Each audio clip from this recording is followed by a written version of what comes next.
Thank you for joining Anne's Art Desk. These videos are brought to you by the City of Palo Alto and the Palo Alto Art Center Foundation.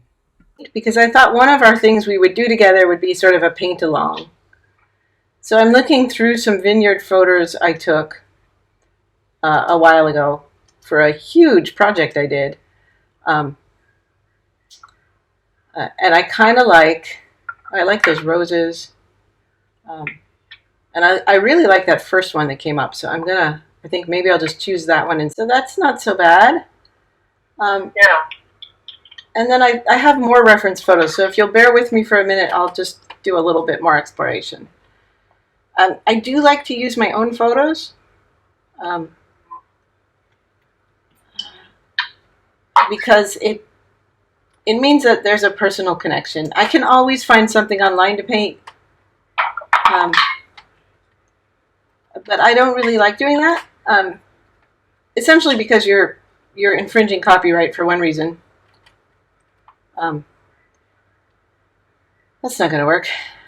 But also because you usually take a picture because you have a personal connection.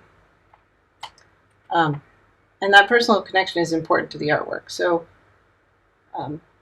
it's kind of key to have that connection. That wasn't it. It's funny, I've applied to various residencies and shows at Yosemite. I've always wanted to grow up to be a Yosemite artist, and it's just never come together at the right time.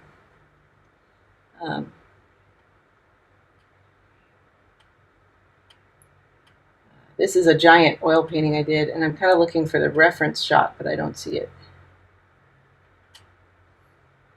Okay, maybe we'll just be happy that we found the really nice reference photo of the vineyard. Cool. Done. All right, how many people have we now? Okay, I think we should begin. Welcome back, everybody. Did you have a good week? Yes. Yeah, you can unmute yourself at will. There's a couple sort of background things I wanted to start with. And you'll notice that my little... I set up a painting so that we can just begin, but it's still a little bit wet because I just did it. So I'm going to try not to splooch all over it. Last week people were asking about paper. And so I went and got a few samples. And there are sort of three basic papers that most people become proficient with at one time or another. Bristol board, cold press paper, and hot press paper. So Bristol board is very, very smooth. This is actually Bristol paper, and you can tell because it's really paper, right?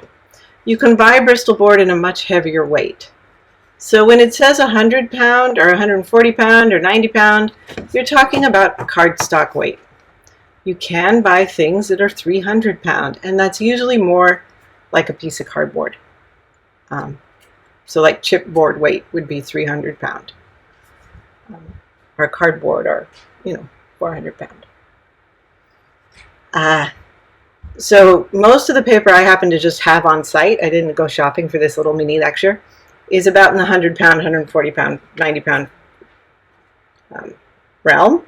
Rice paper can be 20 or 40 or 60 pound, but tends to be much, much thinner. So Bristol board is often used by illustrators. It's often the paper of choice for people who are making comics or illustrations for children's books. It's very stout. It shows every mark. The illustrations come out very clear. It's very unforgiving. You have to do it right the first time. So that's Bristol board's story, and I'm sticking to it. It does show every little mark. So it's not one that's going to forgive you for wishy-washing around with your washes. It wants you to do it right the first time. So it's super fun. If you love splooshing around with your washes and having everything show, Bristol board is a good choice. Hot press paper is very beautiful, often used by very precise people. Usually the paper of choice for people doing intricate botanical paintings or intricate illustrations, beautiful pictures of animals. Some portrait artists use it because it shows detail so well. it shows detail really well. So every brush stroke will show. It's very smooth. You can see that it is smooth. The main difference between cold press and hot press is that hot press has literally been ironed. It's been squeezed between two hot rollers. That's why it's smooth. So both of these are the same weight, but you can see that one is rough, one is smooth. You can literally hear it. Rough, smooth. So that's the difference between cold press and hot press. Hot press has literally been hot pressed. It's been ironed flat.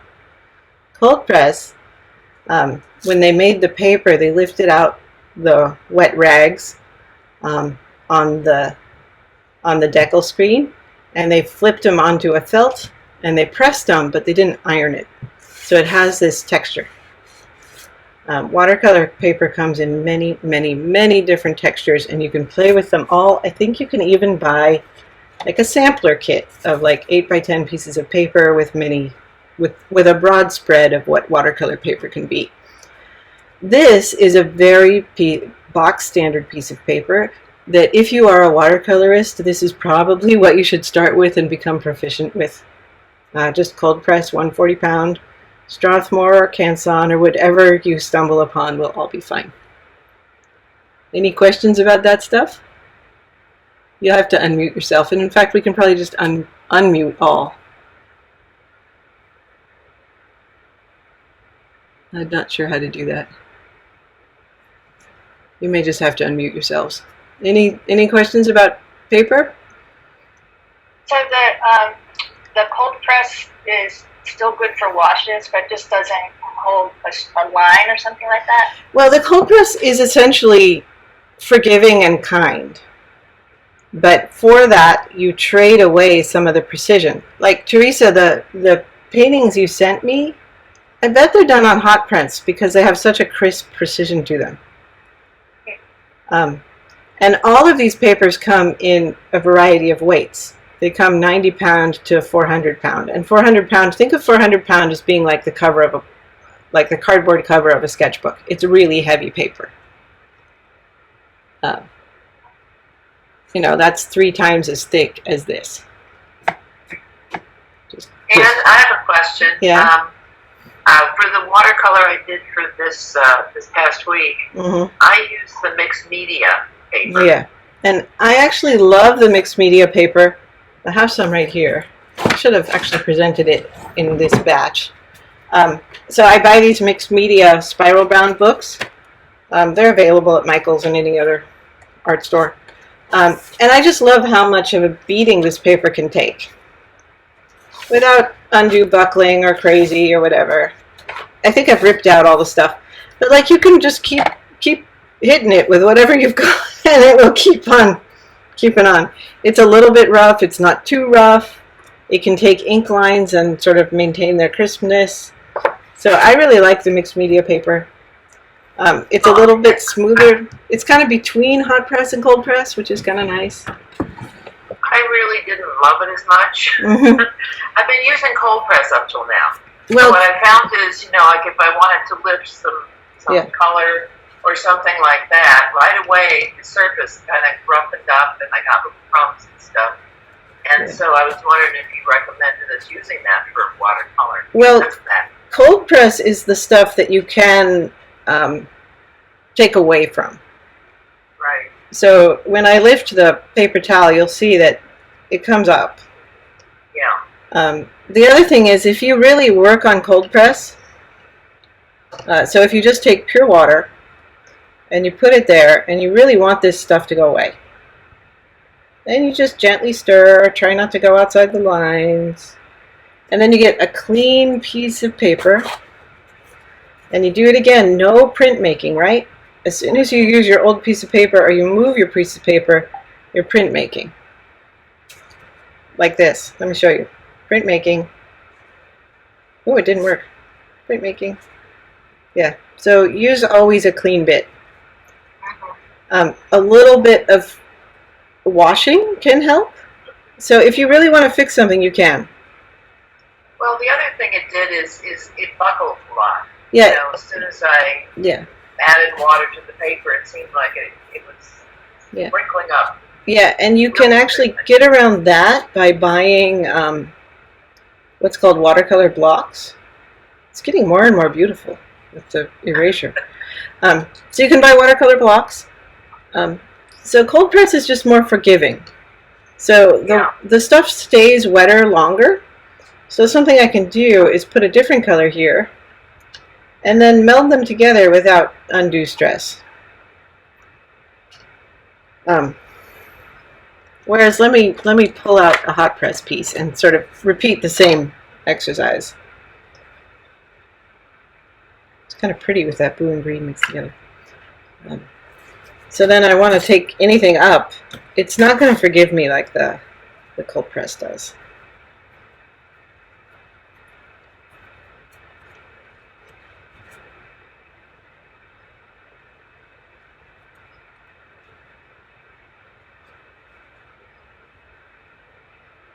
But see the beautiful crisp line it has? It also is holding the mark of the paper towel, which is pretty cute.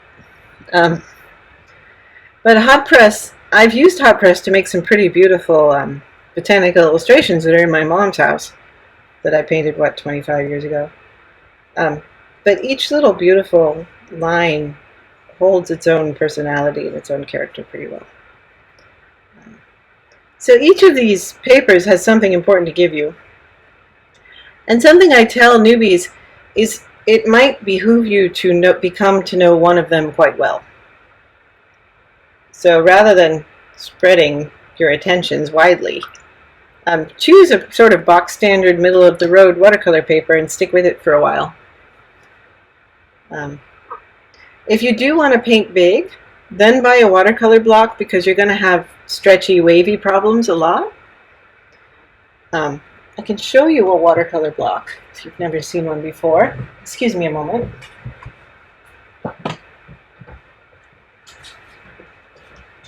They come in all sorts of sizes. I'm not super worried about a small piece of paper buckling, but this is a hot press paper, and I think hot press paper is more prone to buckling. But see how it has glue on two sides? That means when you get it all wet, it will wrinkle, but then as it shrinks, it will dry smoothly. So it has sort of a lot of oomph to it. I've noticed that people who watercolor a lot have zillions of these because they have one painting going on each block, but the blocks are stacked. So if you want to work on more than one painting at a time, or you want to change formats, well, then you need 25 or 30 watercolor blocks.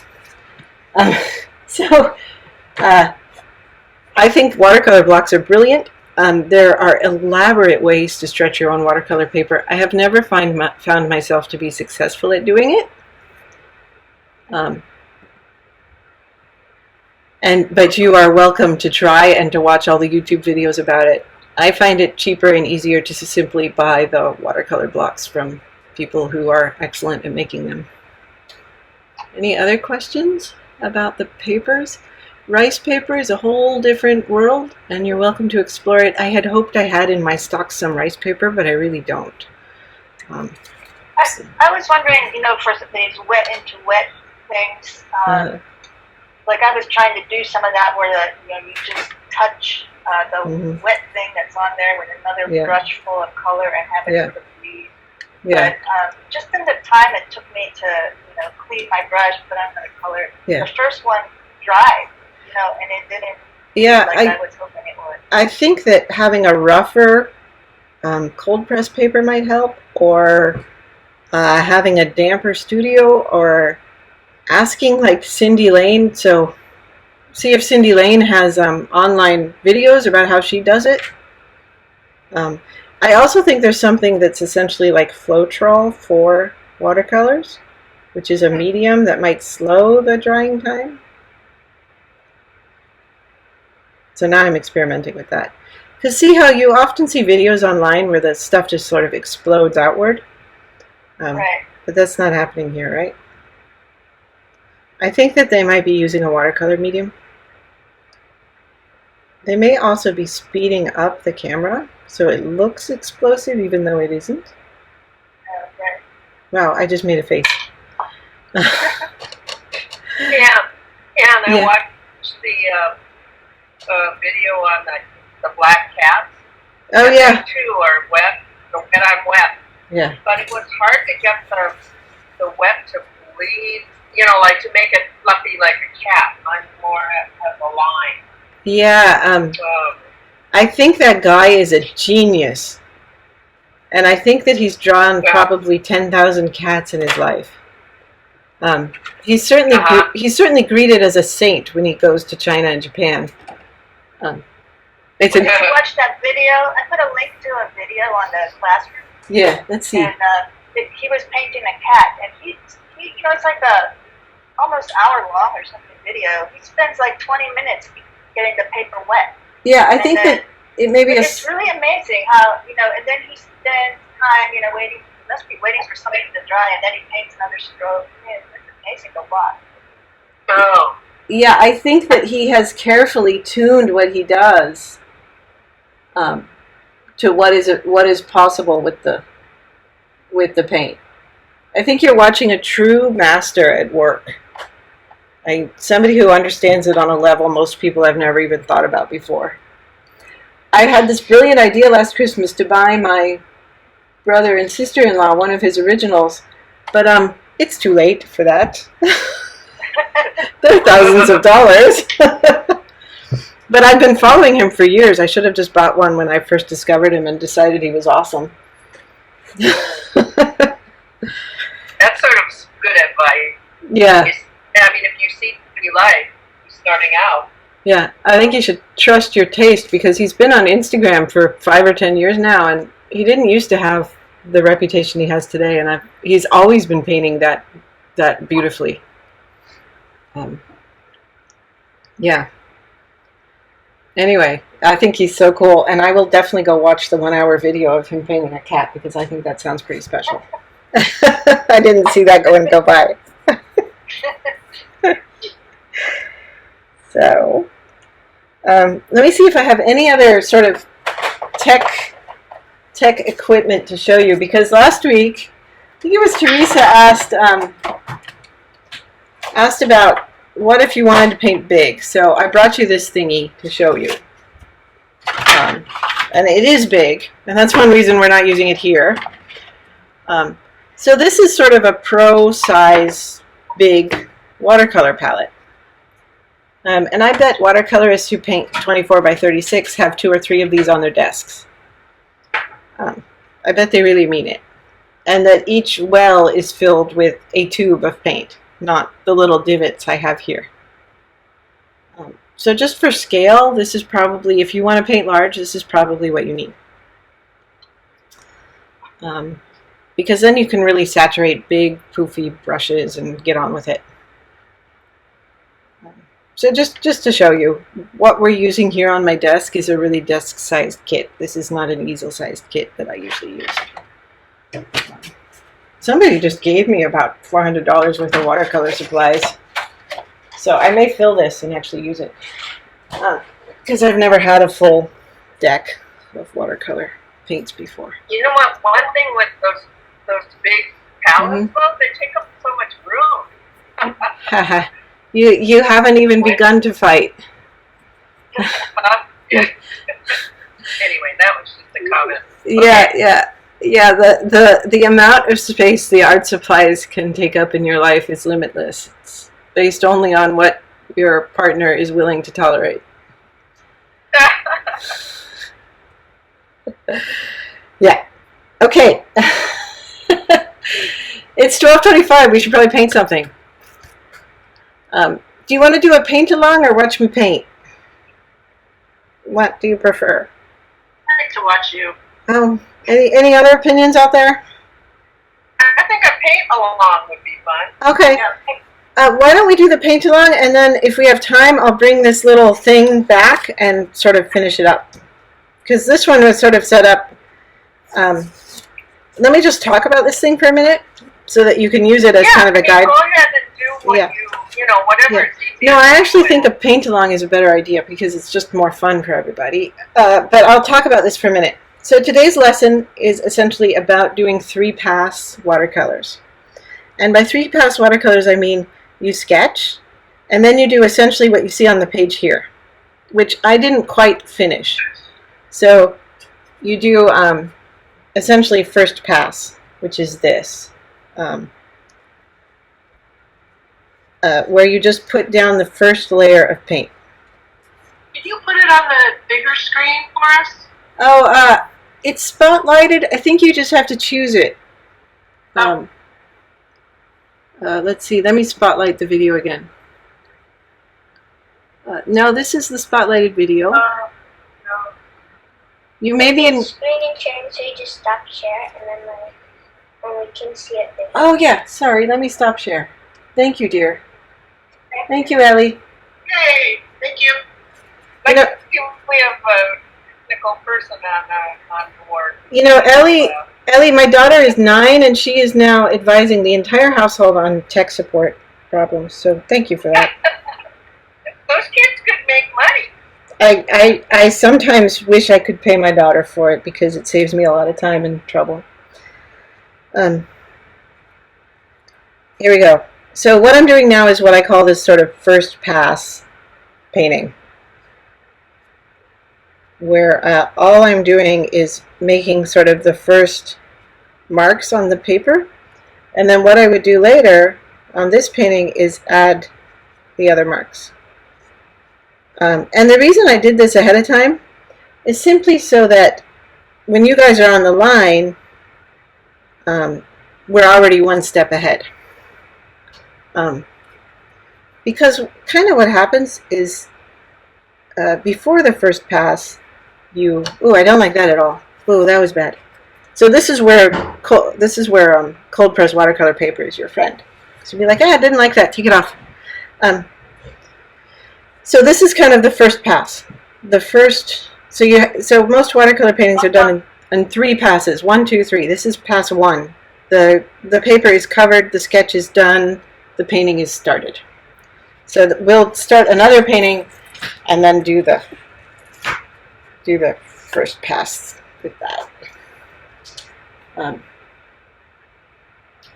And I'm going to bounce over here to my picture and try and do something clever here, which I should have done before class.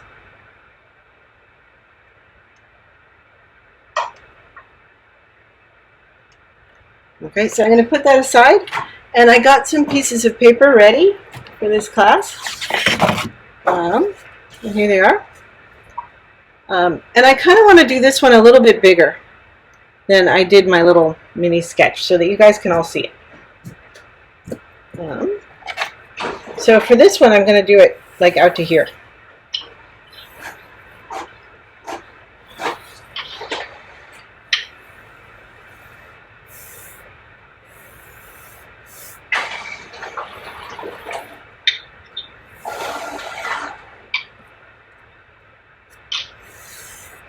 And something that's nice to do is to actually tape the edges, because then when you pull them back up again, everything's neat and tidy. But it makes a really terrible sound, and I don't want to do it to you guys because it makes this terrible, yucky sound. So I'm just going to paint and hopefully stay somewhat inside the lines. And the other thing I just did is I printed the photograph, because I see that the screen share, even though it's on another computer, is still causing us trouble. So let me go get the printout.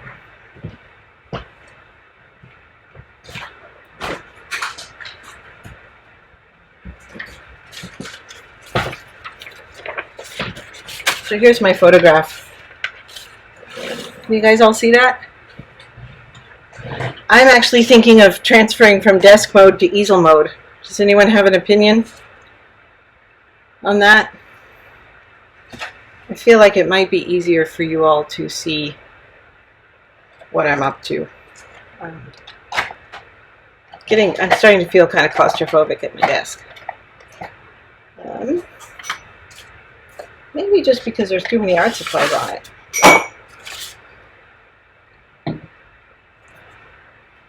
Okay, let me arrange it so you can see well. This is me making it up as I go along. How's that?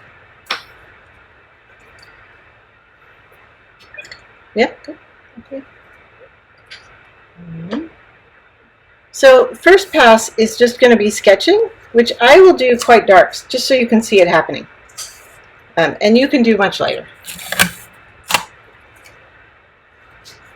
Well, you can't really see that, can you? I'm going to move my watercolor kit up, and I'm going to move the paper up to there. You can see the whole paper.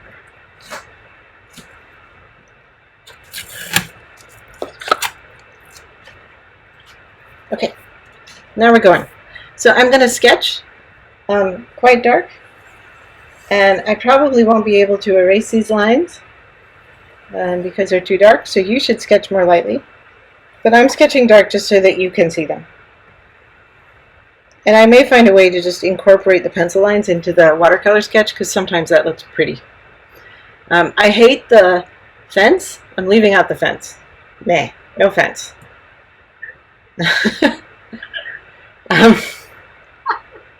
Something that really frustrates me about wine country, and it's worse in Napa than Sonoma, is that you walk up to a beautiful site and there's a fence. That means you can't paint there, because the highway is right next to the fence is right next to the highway, the beautiful scene is over there beyond the fence. It's really frustrating. So something that's kind of neat about this picture, and the reason I chose it for you, is it's already a good composition, except for the fence. And the main center of interest is sort of right here, and there's a nice element over here to balance the composition. So that's kind of what I'm going to do. And so I'm going to sketch. Yeah? Can you pull the picture down, or fold it? If you're not going to do the fence, can you fold the fence down so we can see the picture? You can't. Like, yeah, that is better. Oh, yeah, for sure. Okay. I think that I'm going to use these grasses in the foreground. Otherwise, I would just do something like that. But I want the foreground, except not the fence. So can you see that? Yes, thanks. Okay. How's that? There we go. I wish I could screen share, but that seems to wipe out the experience, so we're not screen sharing. So there's this like beautiful bunch of trees here, and sort of the house acts as a natural anchor for the composition. Something I often do when I'm composing, and I kind of don't want this to become a composition lecture, so because this is more about sort of the three-step pass and how quickly a painting should develop. So I'm just going to sort of enlarge the main focus element a little bit. And if you want to talk about composition, you can talk to me privately about it, read about it, or watch a video I've already made about it. All of those are good things to do. It will probably also come up in my acrylics class in an in-depth way that starts on Thursday. And if all of you are like, no, composition, talk about it again, just tell me and we'll do it. Can you guys see the sketch well enough? Because I can draw it darker too. I can't really see it. Okay, let me just draw it a little bit darker. So here's the house. Okay. And there's that. I want to show this plane of the house as well as this plane of the house.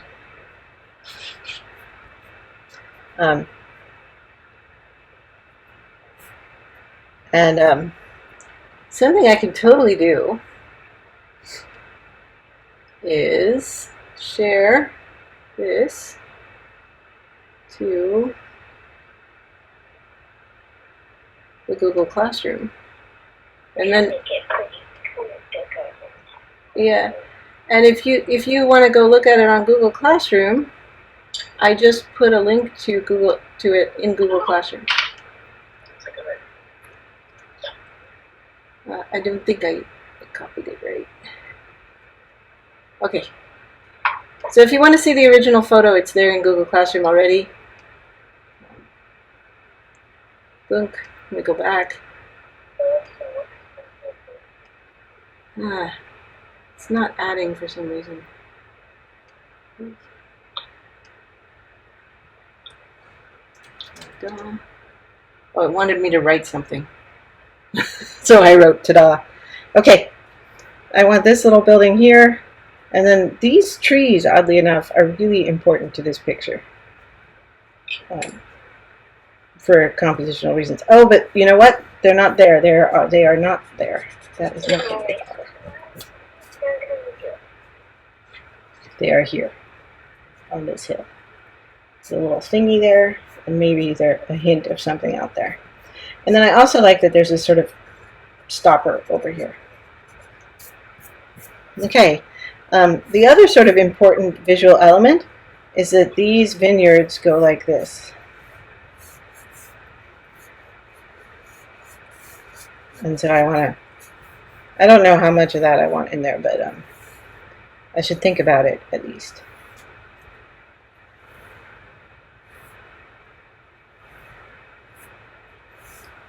Maybe all that is just a wash of green. I'm not sure yet. And then I think that there's sort of some kind of break to that, but no fence. Actually, the break goes like this. Again, for compositional reasons.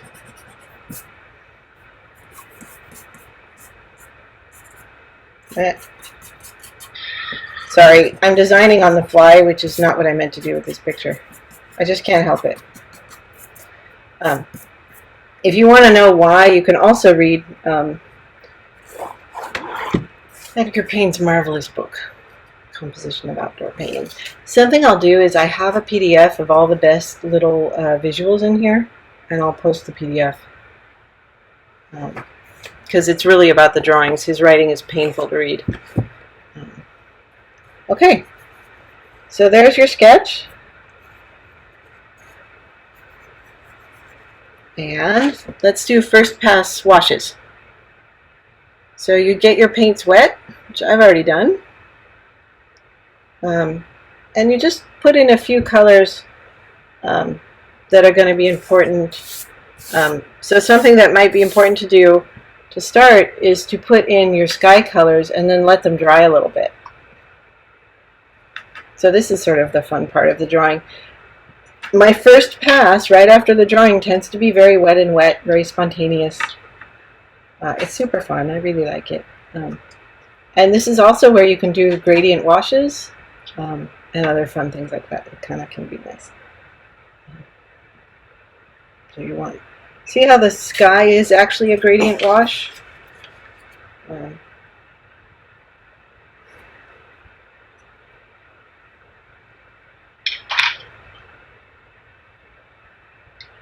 Ooh, pretty color. Remember that when you're painting watercolors, they are going to dry paler and more diffuse than you paint them.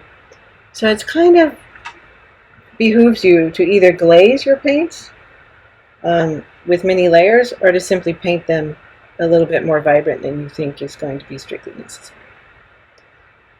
Something I like to do with skies is change the blue sort of halfway through. So go from a ultramarine blue to a yellowish, grayish blue. Or this is actually more of a phthalo blue is what you call this kind of blue. And it's just, it has a sort of a greenish base. It's more of a turquoisey blue. I'm going to put a little in here because I'll need it later.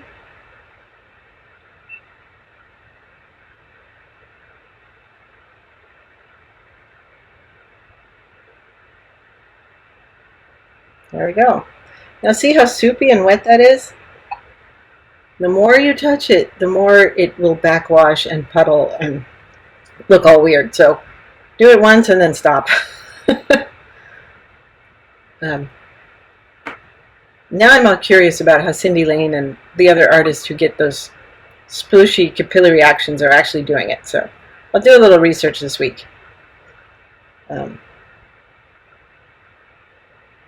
So something that we want to be careful to do is to leave these creamy colored light bits alone so that they're there when we want them. So we have to be careful not to get those wet. The other thing I can't paint right now are the eucalyptus trees because they would just sploosh out into the sky and get really messy. So I have to wait with them. So you know how in oil and acrylic painting you paint dark to light?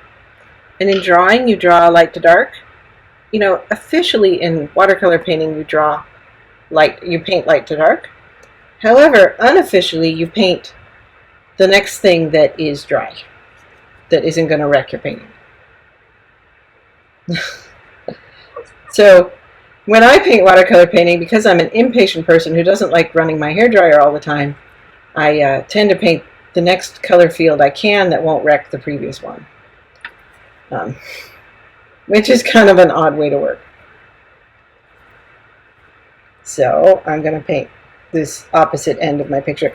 This is neat. You can see that I put my fingers on my watercolor paper. My fingers has oil on them, and hence you can see that the paper resists a little bit.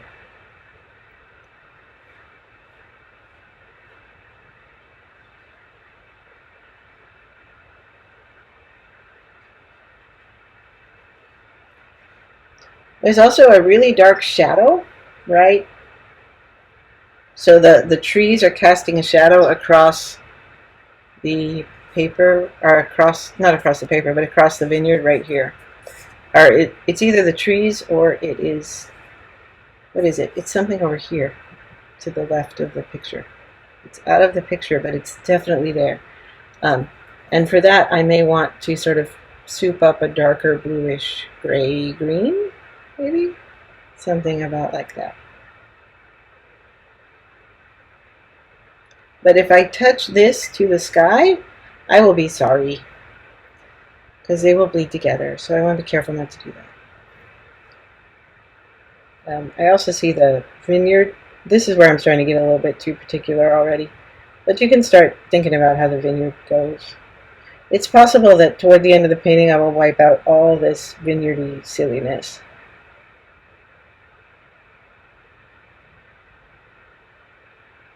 Interestingly, this photograph was taken during research trips I did up in Sonoma for a 6-foot by 6-foot painting that I got commissioned to do for Florida Disney World, for a restaurant out there that had a wine theme.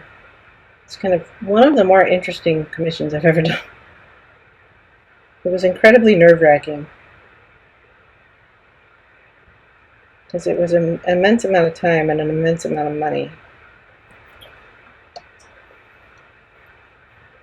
And do you find it difficult to keep your hand up so that you're not putting it into that wet paint at the bottom? Yeah, it's essentially why I stopped being a science illustrator. There are lots of ways to remember not to do it. One way is to have the proper, if you look at me through the MacBook camera where you see my face, is to have the proper sommelier pose, which is to hold the brush like this. Instead of holding it like this, which prompts you to lay your wrist down on the table. But if you hold it like this, as if you were to write calligraphy with your brush, that will sort of keep it up off the paper. It also engages your shoulder, which gives you a sort of an active stance, which is another good thing to have when you're painting. And that helps you make these sort of beautiful long lines. So there's sort of nothing to lose by painting this way.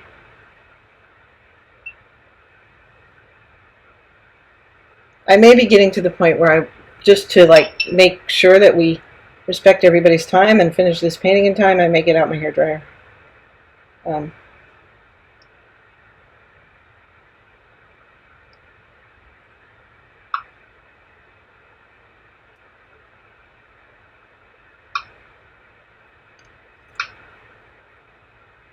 I do like watercolor painting. But all these little things have to dry before I add sort of the reddish colors of the field, the light sides of the vineyard. You know, it all has to come together pretty quickly. I'm adding some kind of yellow-green, because see how golden the vineyard looks? I don't really have that goldenness to the vineyard. The leftover bits are for the reddish ground.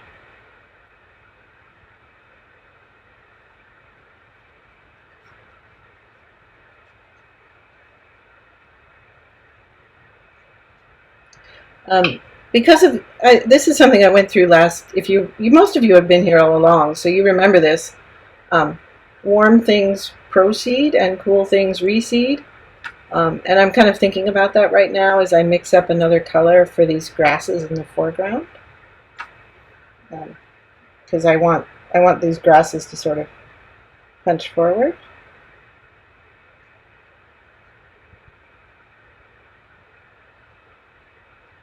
So there's probably going to be another wash over everything that's white here. But I have to have all this be dryish.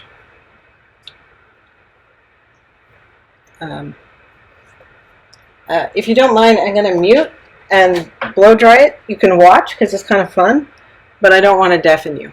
So let me mute my phone. Mute. Okay, here goes. Not plugged in, not turned on. Here.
All right.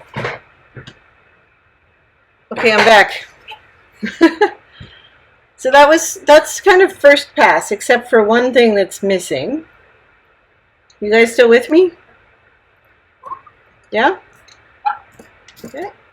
So one thing is missing, and that's the pretty trees. Let me get my picture back. Here's my picture. That's the pretty trees back here. And they're kind of a neat color. Somehow there's white on my palette. I'm not enjoying it. Let me add some green to this. So I need a really warm, sunny, almost red, almost green, kind of fighting for attention, kind of muddy something. And then I need it to be fairly dilute and fairly intense. So adding orange, something like that. That's too much. This is where cold press is your friend, because it will forgive you. And then, because the paper is dry underneath, because of the blow drying, you can kind of poke the eucalyptus out into the sky. Just neat. And then you can also sort of hot, what would you call this if you were a printmaker?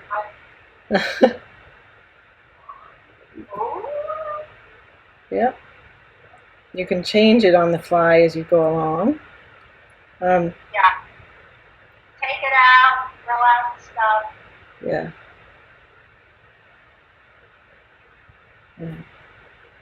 You know, you can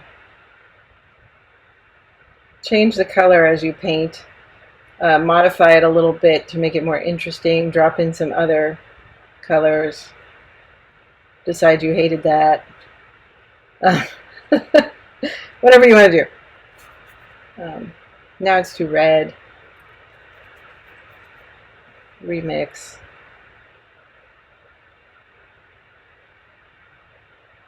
So be careful to preserve the shapes you've decided you want.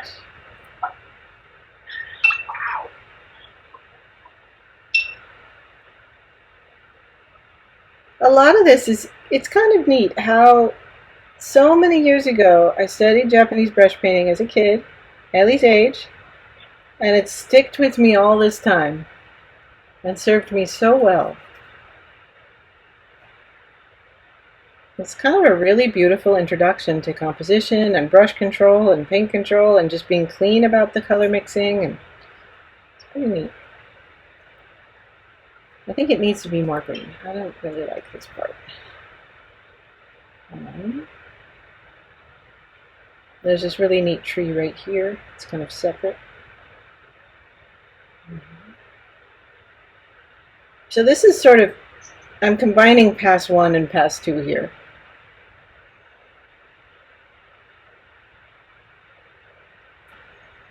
And adding a bit more green in.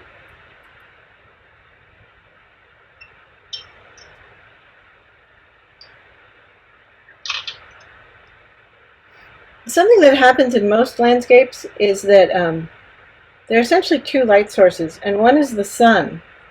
Does anyone know what the other one is? The other one is the sky.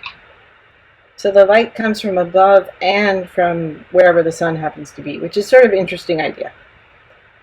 So when you're painting, you should think about the sun, this like cool light source coming down from the sky, and a warm light source coming over from the sun.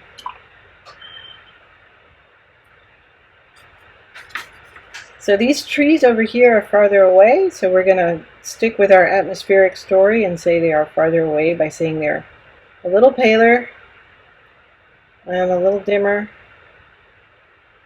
And you can say that about something over here too, if you want.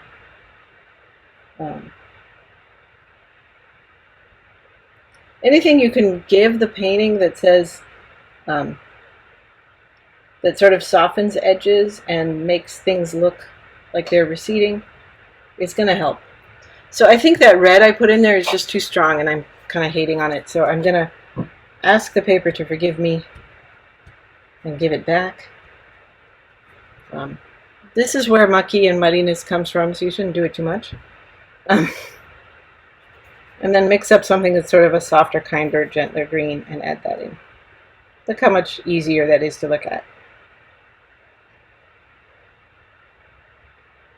So this is sort of now we're kind of moving from pass 1 to pass 2, where we're working around the painting and looking at other things that need to be done. So for instance, I really love how warm the foreground is, so I want to... What? Sorry, what?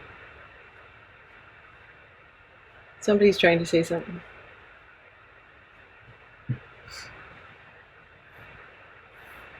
Let's see.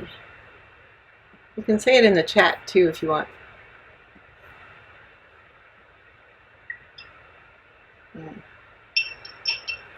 So I think the foreground field needs to also be sort of more orange. And I may be pretty precise about how these strokes go.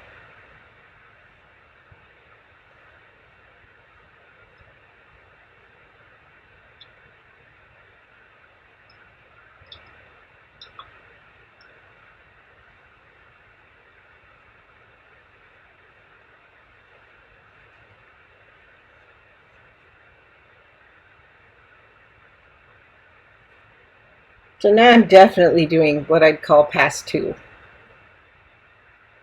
where I'm kind of sculpting the full spectrum of the painting. Trying to make the whole painting work together. This is no longer sketching out the original ideas of the painting.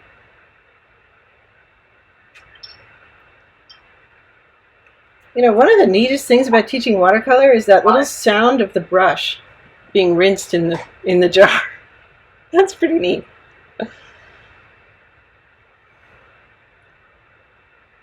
Oh, that's pretty.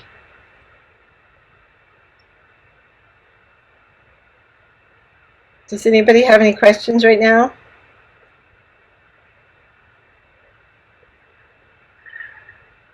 Anybody frustrated beyond belief?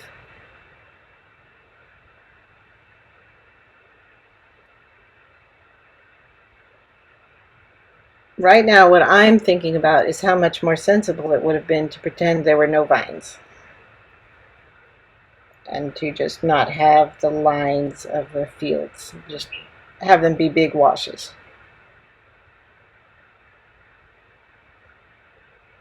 Because I feel like I caused myself an awful lot of trouble. I think the lines add a lot of energy to the Oh, composition. okay.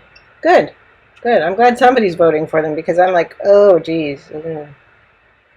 Not so happy about that. I think they're getting better as I define them more. Because I'm going to actually come back in with a brighter green and other sort of solutions to them. Because this is just past 2, right? We still have another run at it. I do like it when I can sort of imply them wet and wet, so maybe I just went about it wrong, and they were supposed to be a wet and wet solution. I think that when Andrei Penovac, is that his name, paints a cat and records it, he's probably already painted that cat 50 times. And the recording you see is the one where it went absolutely perfectly. He knows exactly what he's doing. Yeah, he does. He does it in front of an audience, too. Yeah, and he's probably rehearsed it, and he knows his brush better than he knows his life partner. And he's just brilliant. You can also see him make corrections with a paper towel. Yeah, if something goes wrong, he's quick. Yeah. He's ready. Like a cat, like the one in that video, is only a few strokes. Yeah, that's one thing. That's one reason I sent him to you guys, because, oh my gosh, it can be simple and brilliant. So here, I'm doing something kind of very classic for watercolor, where I'm just taking this entire color field that I hear, and I'm just painting over the whole thing. So I glazed it. I didn't modify it otherwise than just glazing it. So that's sort of an interesting take on that bit. Yeah, I think Andre is brilliant. I may buy a print for my brother because he would really love them. My brother's the kind of person who buys the story. He likes the story. He likes the object and the story.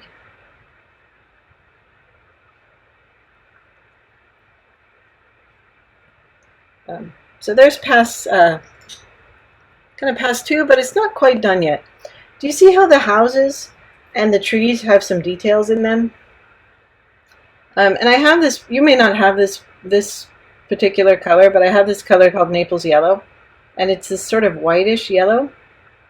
Kind of like this color. And it can actually do, little implications of branches and things like that. You could also do it with a pure yellow. So watercolor has sort of the unique ability to act a little bit like a gouache or a more bodied paint if you force it to. You don't have to if you don't want to. You could draw them in, or you could just leave them out. You could draw them in dark, or you could draw them in with red, like with a bright red. I kind of like them sort of in there. They don't have to be there. Somebody as skilled as Andre or any of the other people I sent you would have masked them out and left them to be filled in later. And I may redo this little painting with some maskoid so you can kind of see how that might look. Or you can. Where I actually mask the houses and the tree branches, and anything else I think should be kept precious, and then fill them in very gently and lightly later.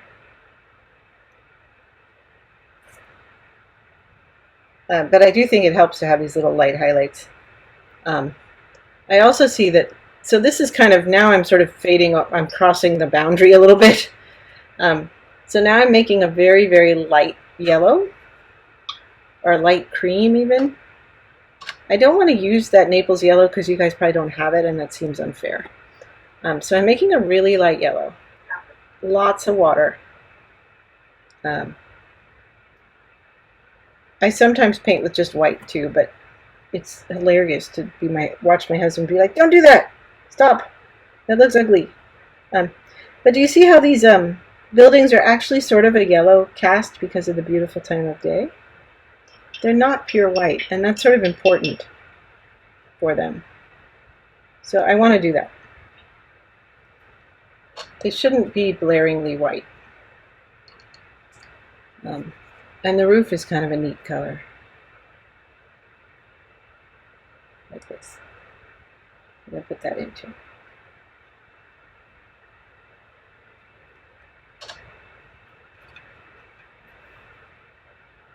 So now I'm pretty much just doing details, which is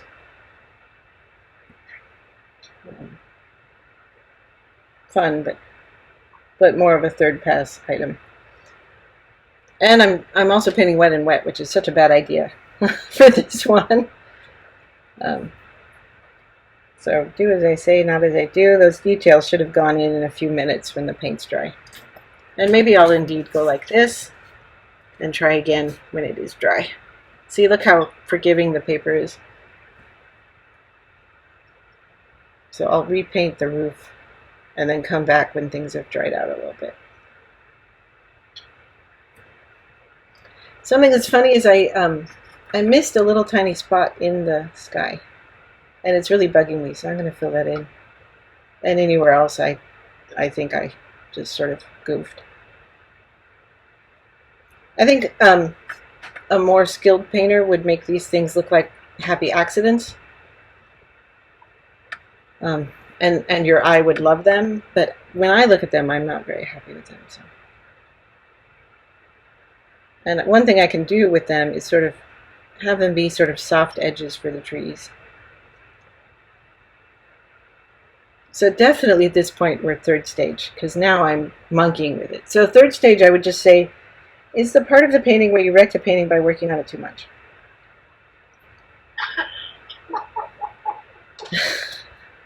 Oh yeah. Yeah, you know this part of the painting, right? This is where your kid or your partner or your cat comes in and says, "What did you do? It looked great 10 minutes ago."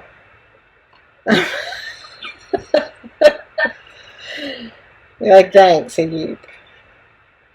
So the other thing is, you see how beautiful these reds are and how much they sing inside the painting? You have another opportunity to use those in the painting because there are all these beautiful grape stakes. Now, I would be careful not to add too many grape stakes, but they're fun anyway, so they can be a part of your painting. And just sort of, you can adhere to the rules of perspective and make them smaller and fainter when they're farther away and sort of bigger and stouter and bolder when they're closer in.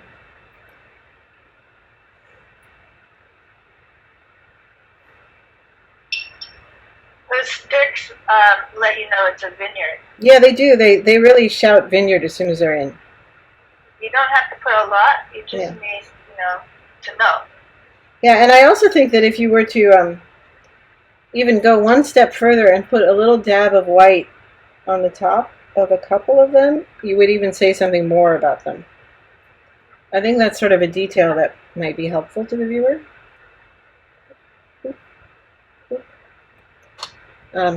So that seems to help. The other thing that I kind of want to see, and this is definitely, now we're past the middle of the painting, where the paintings kind of come together, and essentially the third part, all joking aside, is trying to make the painting better so that it reads better. So we've determined the light comes from the left. So we want to keep telling the story of the light. As Monet said, the subject, my dear man, is the light. So you want to keep saying the light comes from over there. Hey, guess what? The light comes from over there. Hey, the great thing about this painting is that the light comes from over there. So you want to keep on saying that. And so whenever you're painting anything, even if you're painting a foggy day, what you want to say is, guess what? The light was like this. It was like this. Let me tell you this again. It was so cool. It was like this. So what you always want to be saying in a painting is, what was the light like? You want to have a reason to be out there standing in the wind and the sun. And my reason is usually how beautiful the light is. So look how I just took that little tiny bit of the painting and made it sparkle by saying a lot about, what's the light doing over there? It's coming from the left. It's illuminating these trees from the left. How are you adding a light onto dark? Just by adding a yellow on top. Because I break all the rules. You know that, Teresa. Break all the rules But all it the time. doesn't work when I do it. I don't know. Give it a good try. You know why Andre is so good at what he does? It's because he has done it exhaustively. I had this wonderful teacher when I lived in Santa Fe, and she said, you know why good painters are good painters? It's the miles of canvas they have covered. It really is. It's like, how much time have you actually spent looking at the world? I've had times in my life where I didn't paint for 5 or even 10 years, but I never stopped thinking about what the world looked like, and I never stopped looking at the world as if I were a painter. It was really sad, but that's what happened. So now I'm ready to go back in here and say something more about the little house, because now the paint is dry, and I was really silly to try and paint it.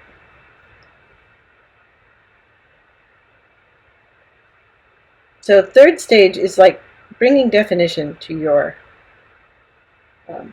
drawing or your painting.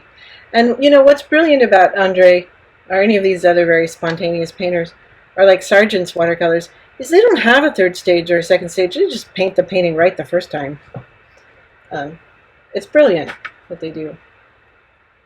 The other thing that will really help this painting is to put another layer of bright green on these light bits, and I left them light so that I could come in and do this. It could even be yellow because it's going to optically mix. So look how much that helps. Something that I do that's probably really bad, and a watercolorist like society would kick me out for, is I paint a little bit like a pastelist or an acrylic artist or an oil painter, because I am one, where I just sort of force the watercolor to my will, rather than doing what Andre or Sargent does, which is enjoy the watercolor for itself and for its own lovely brilliance. But look how much that helps kind of break up these stripy lines and make them more impressionist and less. They seemed kind of rude before. Kind of like, hey, do my bidding as a visual viewer. And now they just seem more friendly.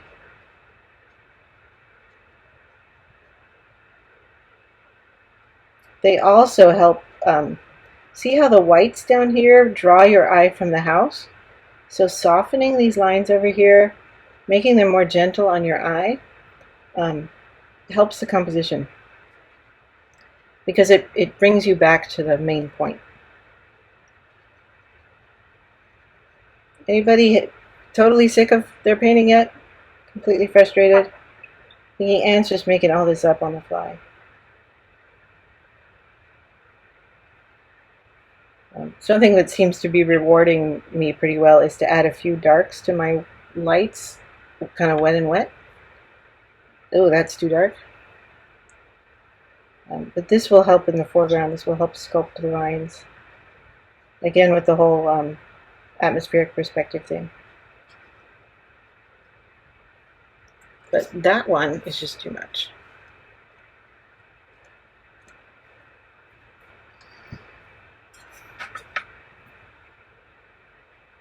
But breaking up these big shapes is really helpful.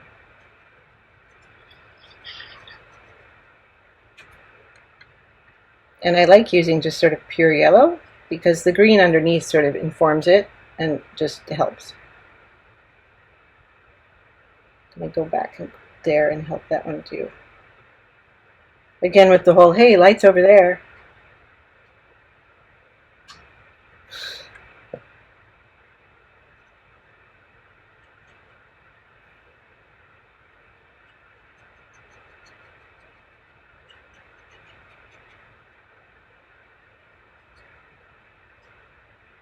But I do like this sort of darker.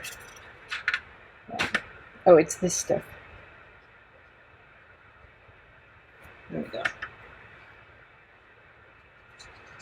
This is taking me a while because I have such a minuscule little brush, but I kind of like how the minuscule little brush is making minuscule little marks.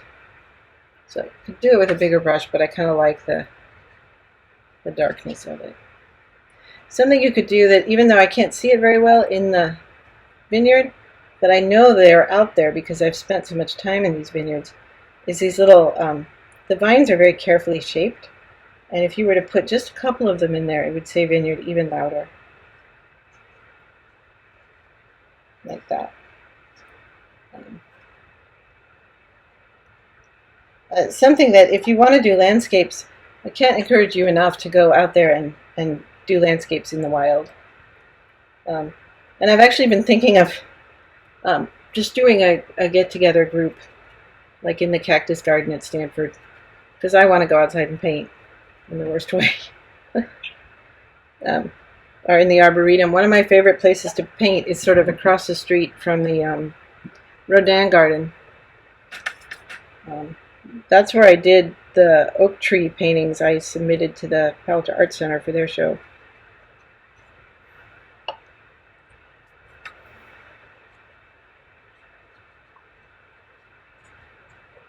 Okay, almost there.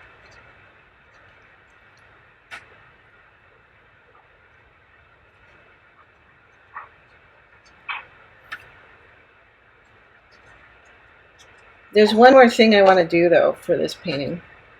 And I think what I'm going to do is just speed up the paint process here by taking a little yellow wash and kind of going like this. Especially as things get farther away, you want their descriptive strokes to become larger and less precise.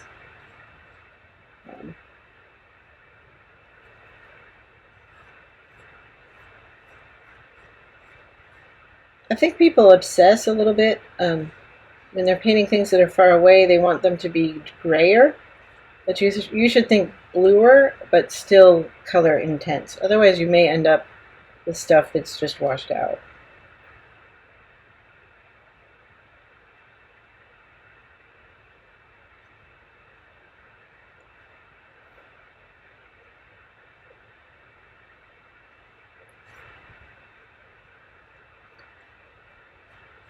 I do feel like all these lines going right off over here are causing me trouble, so I'm kind of fuzzing them away. And this is, again, is a composition. There's a composition reason for that.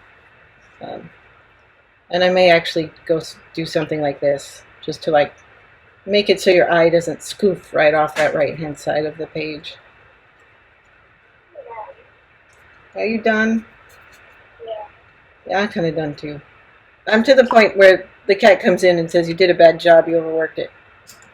And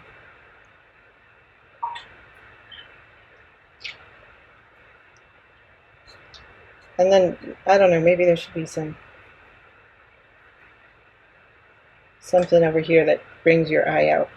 Let's see, anything else? So you'll be posting this onto the classroom, right? Yeah, I will. I will happily post it. And hopefully sometime before Thursday, I went really far down the rabbit hole with the big mural.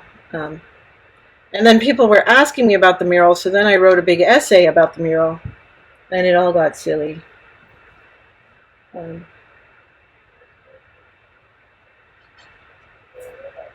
Because that's what happens. I didn't like how this red stuff bled out, so I thought it might do something about that. And I think that the house should be kind of a stronger, prettier color. Like that.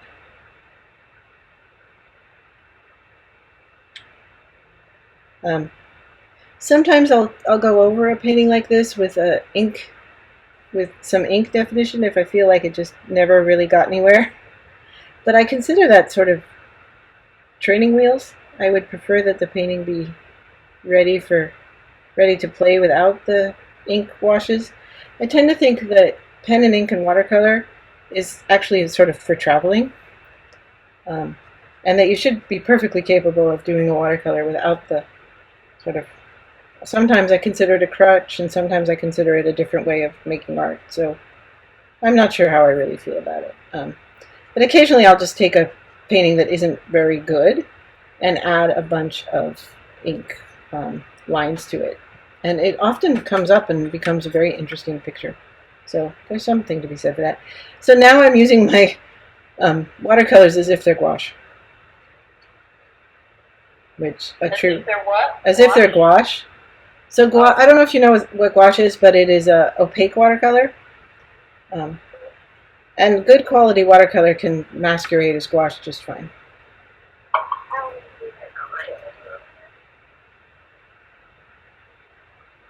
All right, any questions about any of that? So that was 1, 2, 3 passes of watercolor.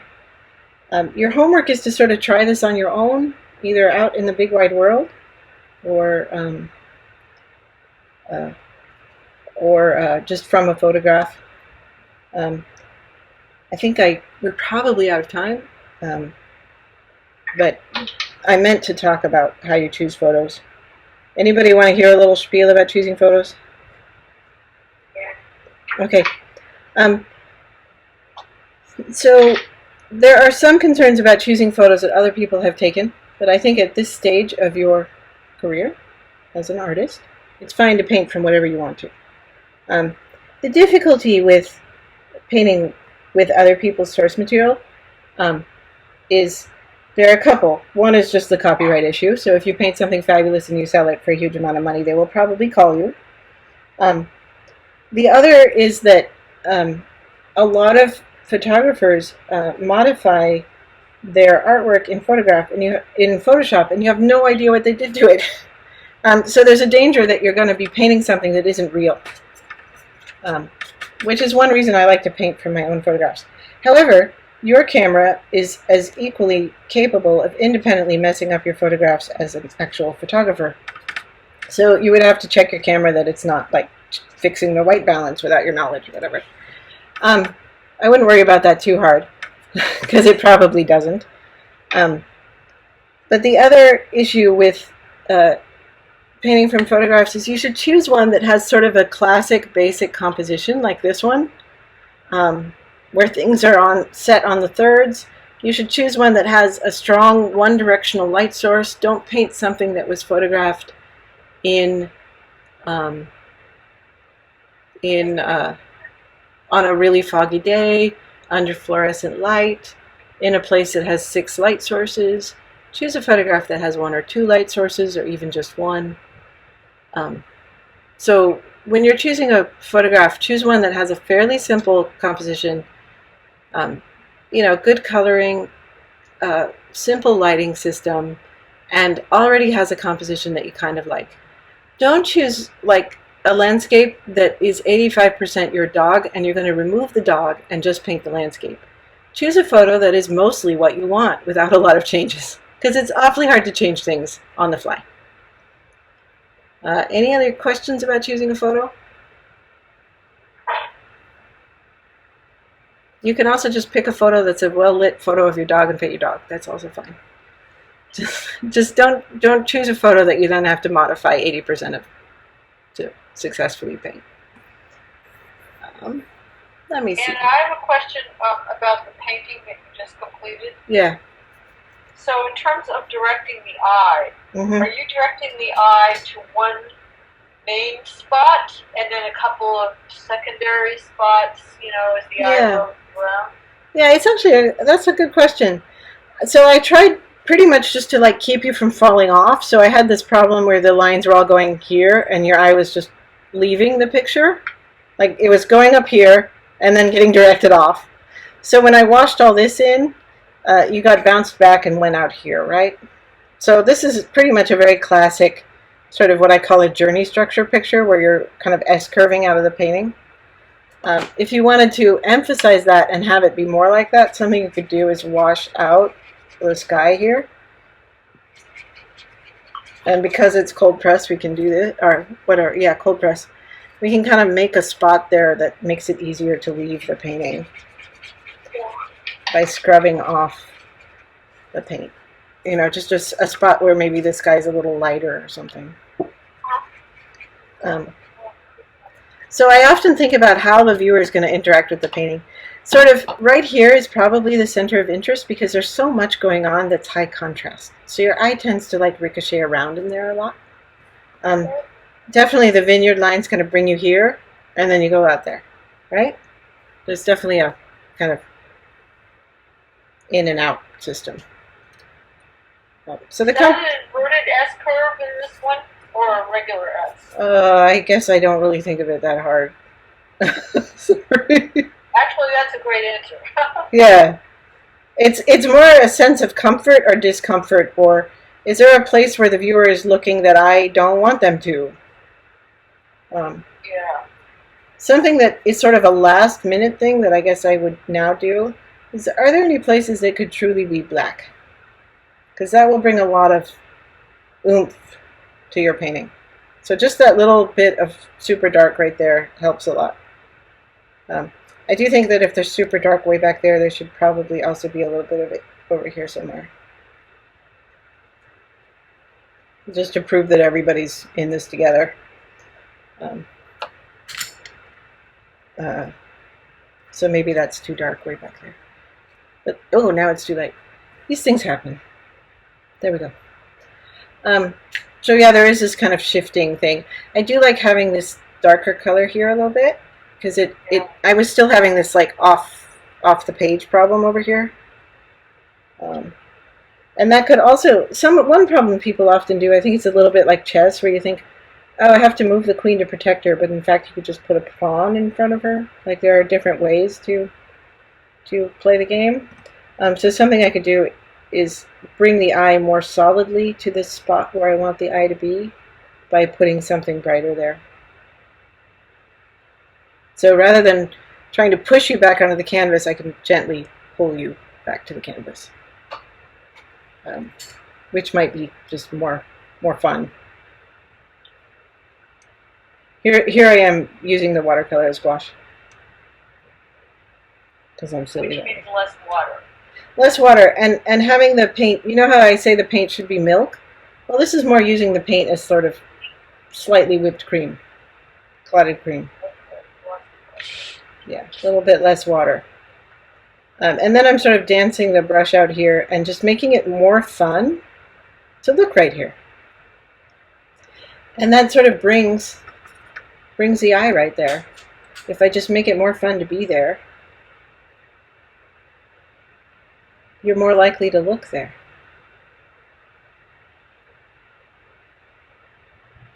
I like these little blue things. And also this tree is just, now that I look at it, this tree is much too dark. So can also help this painting a lot by lightening the tree. Okay, we could monkey with this forever. Anybody have other questions? The watercolor, the end result will dry a lot lighter. Yeah. And less saturated than it looks wet. A little bit, but I'm using really good watercolors, and so they don't suffer from that as much as other watercolors. So other watercolors suffer from that more. So when I use this sort of dry brush, super like almost gouache, when I put my brush down, it almost feels like it's sticking. The paint feels sticky. So just when you're out playing with this idea, think about the paint being a little bit sticky and the brush sticking to the paper ever so slightly. Maybe this house is literally yellow. No, I hate that. I don't want it yellow. That's disgusting. That looks terrible. Okay, any other questions? It's a basic question, but how do you clean up the paints after? Oh.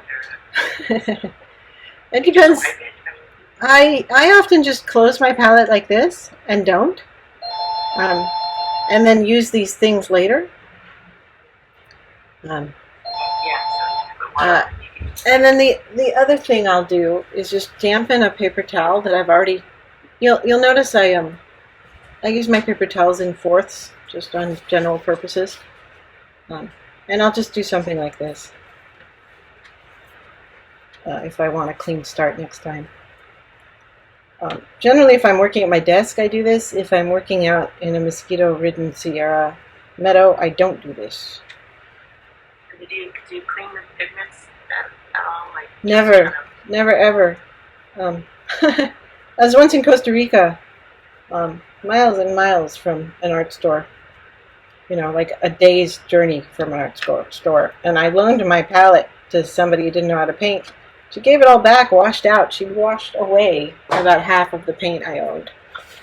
And I just had to say, wow, you did a lovely painting. I'm so glad you got the chance to do that. Instead of swearing at her. Because I hadn't told her not to, and she was just being a good person by cleaning up after herself. The only thing I might actually clean would be like this one. And I would just clean it by taking my brush ever so gently and kind of scooping out whatever I'd messed it up with, which is usually blue. So these two get messed up. This one gets messed up, but that's kind of it. And I'll just gently take that stuff out. Yeah, that's it for cleaning. Never put it under the tap. The stuff is too expensive for a tap. That's all it takes. Something I'll do is if it's a hot sunny day and the paints are full of water the way they are now, I'll just lay it in the sun for a minute. Don't ever store it in a plastic bag. It will mildew and smell terrible. So just let it dry and then put it away. Yeah. So, and I have a macro question. Yeah. I don't know if anyone else has this thought too, but I noticed how quickly and confidently you work. That that's because you're Anne. No, that's because I don't care. Yeah, there's this freedom to how you do it. Yeah. And do you recommend that we kind of like damn the torpedoes full speed ahead, or just kind of? Because I tend to agonize. Yeah, I think the agony is not super necessary. Well, it doesn't help. I think my advice to you on this one is to think about all the paintings you're going to do in your life and to get on with them. Like, you know, this is sort of fail early, fail often, vote early, vote often, paint more. Okay. You know, don't think about doing a marvelous, like your bestest painting ever that you're going to give to your dear child and that will become a family heirloom. Think about painting another painting, and then another painting, and then another painting. I'll share with you one of my favorite painters on Instagram right now. She's doing these wonderful videos where she sits at her desk and she does like 20 little tiny landscapes, so like 2 inches by 3 inches in one sitting. And I would really encourage you to kind of paint at that speed. Yeah, because most of the mistakes you make when you're painting, you make in the first couple minutes of your painting. Are you making the first few seconds of your painting? Most mistakes in painting are made in the composition stage. So if you study composition, you will eliminate most of your mistakes just by getting good at composition. Who is that person? Her name is Joy Chard. Say again? Joy Chard, like the vegetable, but with an E at the end. Joy Chard, okay. And most of these Instagram artists feed their Insta-feed straight to their website. So it's not that hard to find them. And if you're not an Instagrammer, it's not that hard to find them in the real world. Okay, that's good. Yeah, because not everybody has to Instagram, right? And if you don't already have the addiction, I would prefer that I not introduce you to a huge time waster. So here's sort of very last stages of this painting. Any other questions out there that I can field while I'm still monkeying around with my painting? Something we didn't do this week is look at what you did last week. And so what I will do is go through the homework and respond to it individually.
That's the end of my class for this week.